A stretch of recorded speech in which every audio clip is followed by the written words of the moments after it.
Assalamualaikum warahmatullahi wabarakatuh. Perkenalkan, saya Tanisa Malvira Sarzah, NPM 10060613104 dari Fakultas MIPA Prodi Farmasi. Di sini saya akan memaparkan tentang penelitian saya, yaitu studi interaksi senyawa kompleks besi terhadap reseptor HSAP pada Pseudomonas aeruginosa secara in silico. Baiklah, pokok bahasannya yaitu ada pendahuluan, metodologi, bahan dan alat, prosedur, serta hasil dan pembahasan. Pendahuluannya, yaitu yang pertama resistensi antibiotik itu merupakan resistensi mikroorganisme terhadap obat antimikroba yang sebelumnya sensitif. Resistensi antibiotik itu merupakan konsekuensi dari penggunaan antibiotik yang salah dan perkembangan dari suatu mikroorganisme itu sendiri. Bisa jadi karena adanya mutasi atau gen resistensi yang didapat. Yang kedua itu adalah terapi fotodinamika merupakan suatu teknik yang terdiri dari aplikasi sumber cahaya setelah pemberian obat atau senyawa aktif sebagai photosensitizer yang mampu menginduksi jaringan yang ditargetkan. Kemudian ada senyawa logam kompleks. Di sini yang saya gunakan adalah senyawa logam kompleks FEPC, Efesalopen, dan FEMPIX.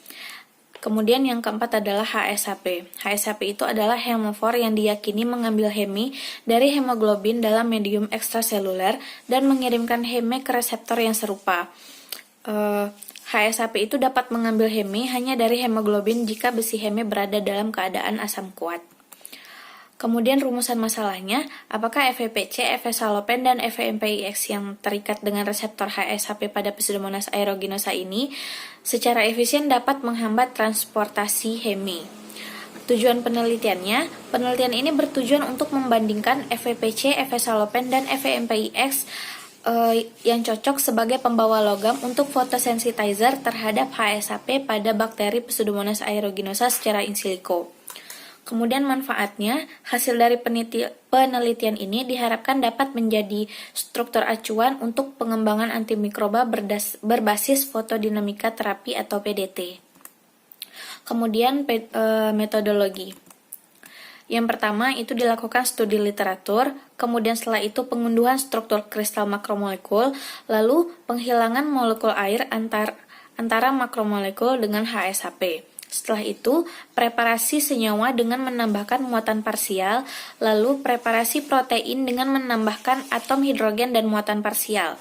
Setelah itu dilakukan validasi metode, kemudian simulasi docking, setelah itu analisis hasil docking, dan yang terakhir adalah struktur acuan photosensitizer untuk pengembangan antimikroba berbasis PDT atau fotodinamika terapi.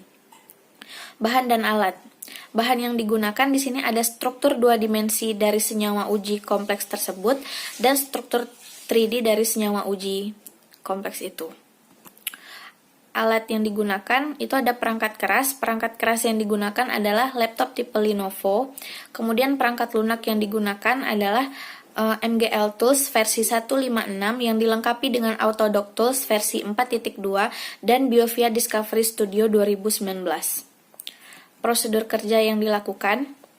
Yang pertama, itu pengunduhan struktur kristal. Struktur 3 dimensi dari ketiga struktur kristal itu, FEPC, Efesalopen, dan FEMPIX, diunduh dari protein databank dengan situs rcsb.org. Kemudian yang kedua, pemisahan molekul air. Itu menggunakan software Discovery Studio. Dan yang ketiga, preparasi makromolekul dan ligan menggunakan software MGL Tools versi 156 yang telah dilengkapi dengan Autodock Tools versi 4.2. Kemudian yang keempat, dilakukan validasi metode docking menggunakan software MGL Tools versi 156 yang telah dilengkapi dengan Autodock Tools versi 4.2. Kemudian dilakukan simulasi docking menggunakan software MGL Tools 156 yang telah dilengkapi dengan Autodock Tools versi 4.2. Kemudian yang terakhir adalah analisis hasil docking, diperoleh nilai energi ikatan konstanta inhibisi dengan menggunakan software Autodock Tools versi 4.2. Sedangkan untuk interaksi residu asam amino itu menggunakan Discovery Studio sehingga diperoleh struktur acuan untuk antibakteri berbasis PDT. Dan kemudian hasil dan pembahasan. Yang pertama itu adalah pencarian data aktivitas biologis. Penelitian yang dilakukan oleh Chikako Shirataki ini menunjukkan bahwa HSAP dapat menangkap beberapa kompleks logam sintesis selain Heme.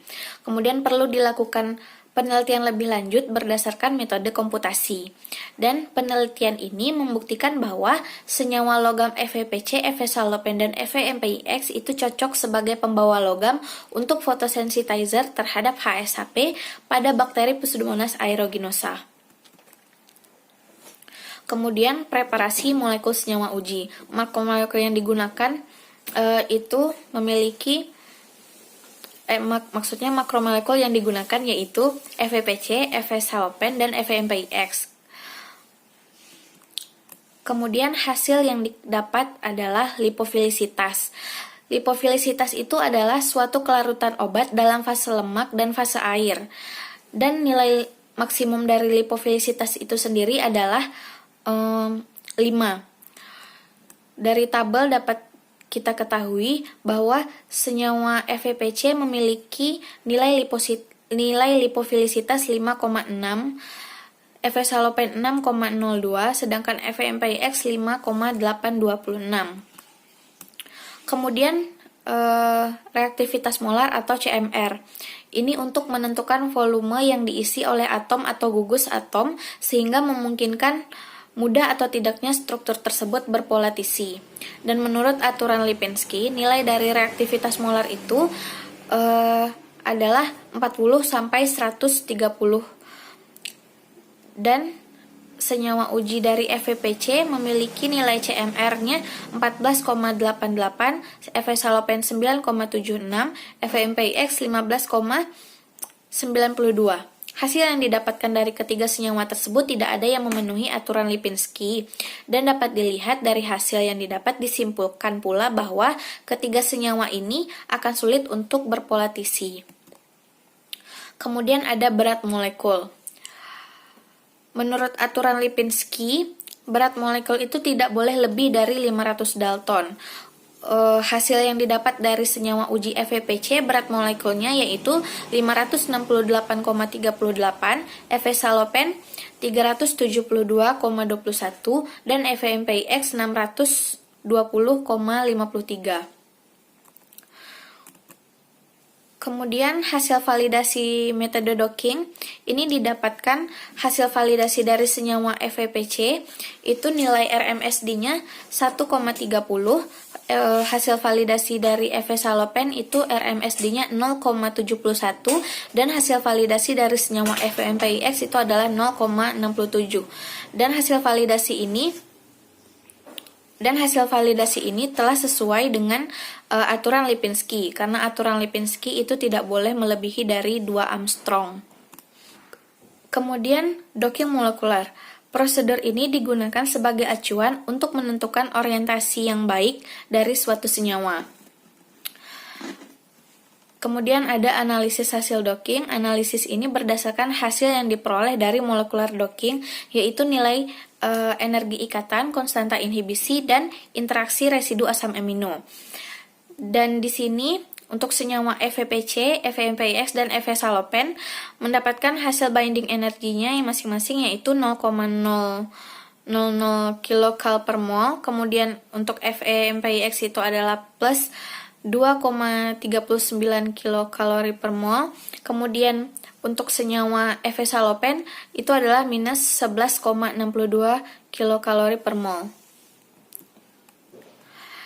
Kemudian di sini nilai energi bebas Gibbs itu semakin kecil nilai binding energinya, maka interaksi antara ligan dengan reseptor itu semakin stabil.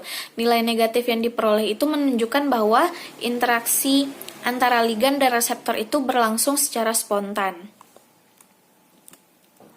Kemudian konstanta inhibisinya, semakin rendah nilai konstanta inhibisi yang dihasilkan itu menunjukkan semakin besar kemampuan ligan untuk berinteraksi dengan reseptor. FePC, nilai konstanta inhibisi yang dihasilkan yaitu 998,89 mmol, sedangkan pada FeMPIX nilai Ki-nya itu tidak dihasilkan.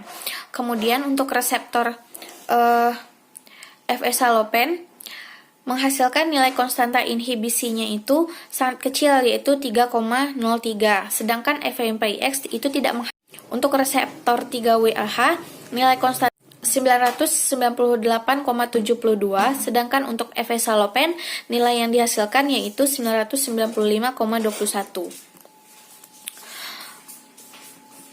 Nah, kesimpulan yang didapat, senyawa dari golongan logam yang cocok sebagai pembawa logam untuk photosensitizer terhadap HSAP pada bakteri Pseudomonas aeruginosa secara in silico adalah reseptor FEPC. Berdasarkan hasil analisis docking yang didapat dengan nilai energi bebas Gibbs paling rendah yaitu minus 11,62 kilokal per mol dan nilai KI-nya yang rendah yaitu 3,03. Saran yang didapat, FEPC dapat dikembangkan sebagai kandidat obat antimikroba, dan untuk penelitian selanjutnya pada kedua senyawa logam kompleks itu dapat diuji kembali agar mendapatkan hasil yang baik dan benar. Sekian presentasi dari saya. Terima kasih. Assalamualaikum warahmatullahi wabarakatuh.